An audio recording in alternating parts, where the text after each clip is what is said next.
शिव महापुराण की उमा संहिता कहती है, शंकर जी पे चढ़ा हुआ जल का आचमन, शिव जी पे चढ़े हुए जल का प्रोक्षण,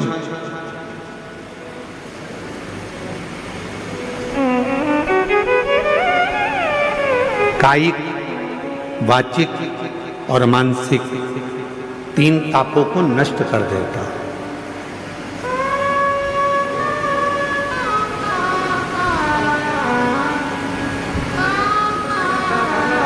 तीन तापों को मिटा देता है, चाहे वो कायिक हो, चाहे वो वाचिक हो, चाहे वो मानसिक।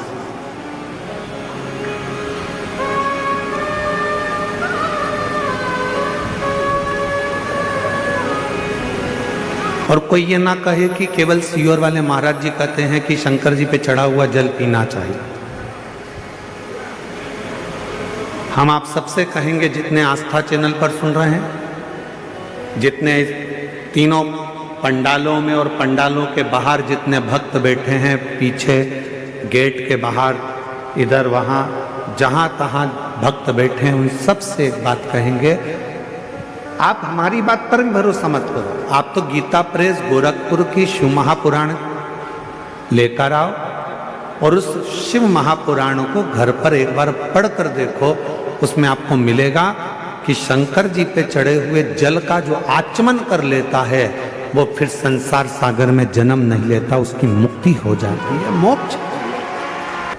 शिव महापुराण की जो कथा है, ये कथा भी शिव को चढ़ा हुआ जल है, भगवान शंकर को समर्पित किया हुआ जल है।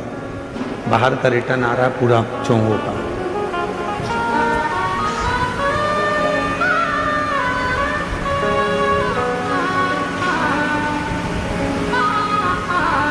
जो शिव महापुराण की कथा को श्रवण कर कर जाता है, ये समझ कर जाता है कि हम शंकर भगवान को चढ़े हुए जल का आचमन कर कर, शिव को प्राप्त कर कर, भगवान शंकर की शरणागति प्राप्त कर कर, भगवान शंकर की भक्ति प्राप्त कर कर हम जा रहे हैं।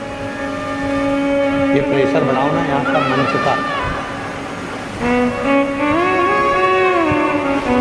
हम शिव की अविरल भक्ति को प्राप्त कर कर जा रहे हैं।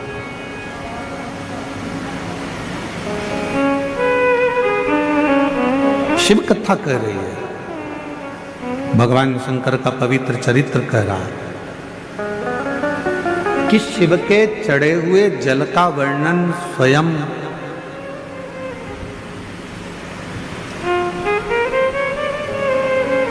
यमराज की जो धर्मपत्नी है, यमराज की जो धर्मपत्नी है, जिसका नाम है धुमोरना।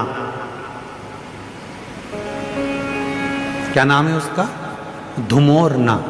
फिर से बोलो आप लोग, आवाज नहीं आई, डबल से बोलो, धुमोरना। ये यमराज की धर्मपत्नी,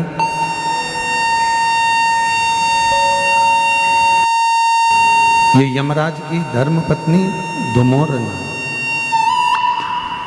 धुमोरना, धुमोरना।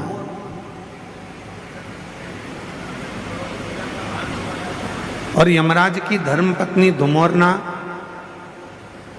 ये जल के महत्व को एक बार स्वयं ने, धुमोरना ने पूछा था।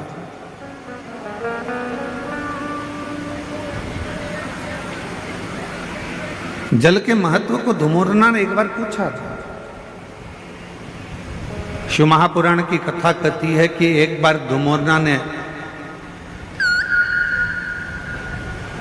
शंभु शरणे पड़ी मांगू रे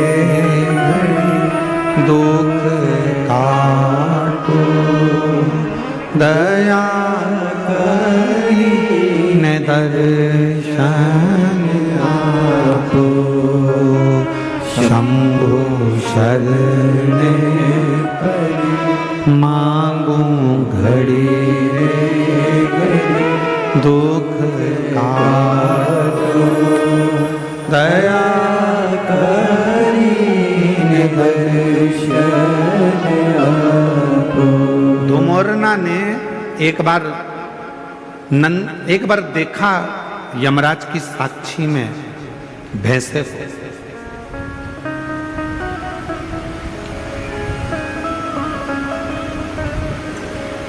धुमोरना ने देखा कि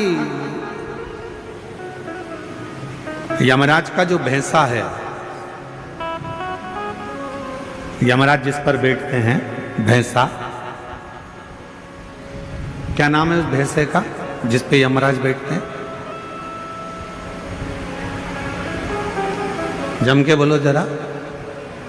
यमराज जिस भैंसे पर बैठते हैं, जिस पाड़े पर यमराज बैठते हैं, जिस भैंसे पर यमराज बैठते हैं, उसका नाम क्या है? उसका नाम है पौंड्रक। क्या नाम है? पौंड्रक।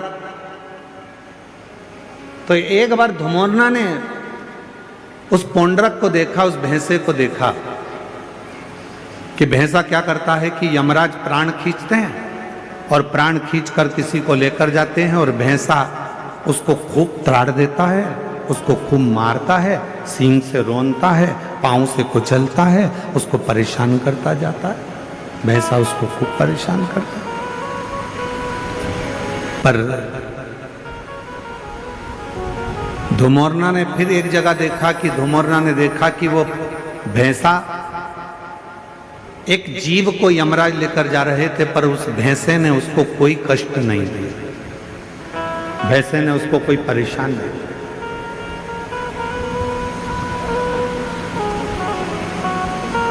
अब किसी को तो भैंसा मारता था और किसी को नहीं मारता था, किसी को कष्ट देता था, किसी को नहीं देता था। धुमोरना के मन में, यमराज की धर्मपत्नी के मन में यह बात अड़, और यमराज की धर्मपत्नी के मन में यह बात अड़ी, और यमराज की धर्मपत्नी ने विचार करा आखिर ये हो क्या रहा। जब यम की आज्ञा है कि कष्ट देना है तो देना चाहिए, फिर ये भैंसा किसी को कष्ट देता है, किसी को नहीं देता है, किसी को अच्छा रखता है, किसी को बुरा रखता है, आखिर ऐसा हो क्यों रहा।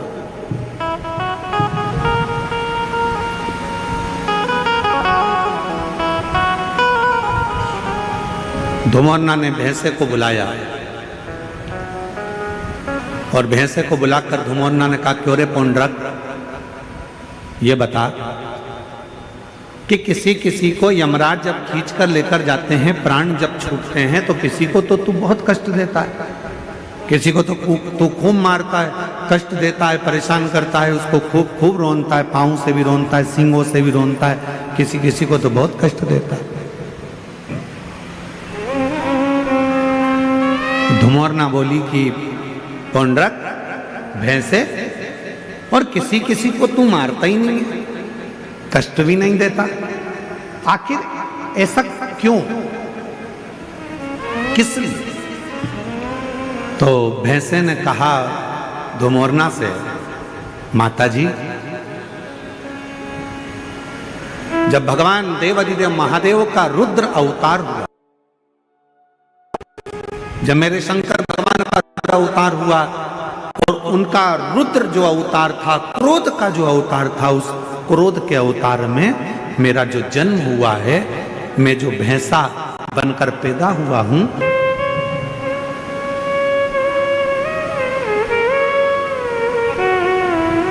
और मेरा जन्म हुआ रुद्र की जंघा से। जब मेरा जन्म हो गया रुद्र की जंघा से, तो मैं समझ नहीं पाया कि मैं कहां जाऊंगा। तब देवाधिदेव महादेव ने कृपा कर कर मुझे यमराज को दे दिया और मैं यमराज का सेवक बन गया। यमराज ने कहा कि तुम यदि मेरे पास में रहोगे तो मेरी आज्ञा का पालन करना पड़ेगा। तो देवाधिदेव महादेव जी ने कहा कि यमराज को मैंने तुम्हें दिया है तो तुम्हें इसकी आज्ञा का पालन करना है, तुम आज्ञा का पालन करो। और यमराज की आज्ञा का पालन धुमोरना से भैंसा कहता है कि मैं करने लगा। पर शिवजी ने मुझे कहा कि ए पौंड्रक, एक बात सुन, तू यमराज का भैंसा जरूर बनेगा, तू यमराज के पास जरूर रहेगा, पर एक काम करना, तुझे मैंने जन्म दिया है, मेरी जंघा से तू उत्पन्न हुआ है। रुद्र कहते हैं यदि कोई संसार का मनुष्य, पशु, पक्षी, जानवर, जलचर, थलचर, कोई मानव, उसके शरीर में अगर शिवलिंग पर चढ़ा हुआ जल, शंकर का चढ़ा हुआ जल यदि उसके शरीर पर कहीं लगा हो, या उसके मुख में शंकर का चढ़ा हुआ जल पड़ा हो, तो उसे तो त्राण मत देना, उसे कष्ट मत देना, उसको सीधे मार्ग से लेकर, उसको तू त्राण मत देना, उसको तू कष्ट मत देना, उसको तू सीधे मार्ग से लेकर, उसको तू परेशान मत करना।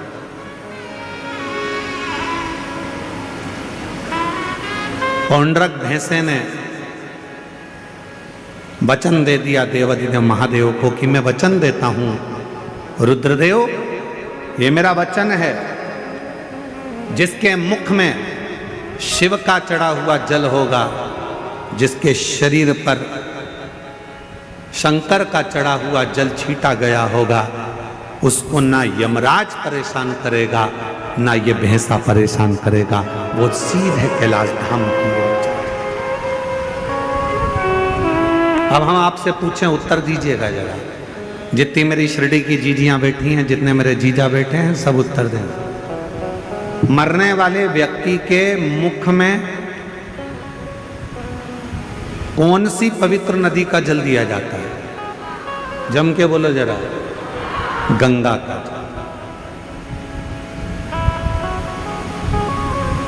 तुरंत जाओ जल्दी से गंगा का जल इसके मुख में डाल दो। कभी किसी ने पूछा अपने पूर्वजों से, अपने बुजुर्गों से कि मरने वाले के मुख में गंगा जल क्यों दिया जाता है?